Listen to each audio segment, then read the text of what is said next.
So, ang next naman po natin na programa ay ang educational assistance para sa mga batang mag-aaral. Opo. So, dito po, grade 1 to 6 lang po ang pwede nating mabigyan at ang mga nag-aaral po sa SPED Center, Gimba. Opo. Yan po. So, 120 na batang nag-aaral sa SPED at yung mga naka-enroll po sa mga elementary schools sa mga barangay na yun po yung nabibigyan natin at one time lang din po ito na yearly po ay nakakatanggap sila ng 2,500.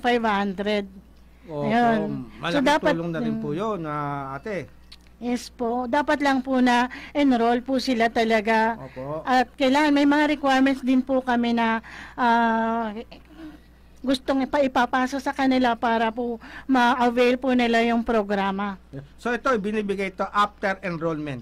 Opo. Ayun. So yun pong mga bata, nakakatanggap po sila ng cash allowance and yun pong mga school supplies na pinamimigay din po natin. Opo. So yung 2,500, ito yung allowance. Yes po. Bukod pa yun sa mga gamit School sa supplies. eskwela. Yes po. Notebook, ballpen, Opo. pad papers. Di, Po. At yun po, maganda. may mga nag-i-sponsors din po kasi ng mga school supplies from other private agencies, mga ganun po, na dinadagdag po namin sa mga ipinamimigay po namin sa kanila.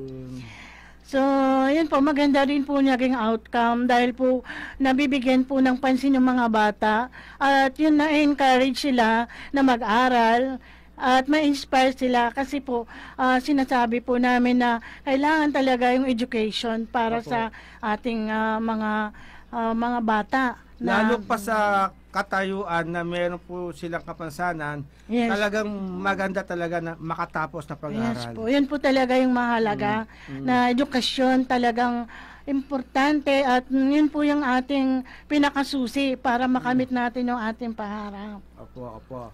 Ayun.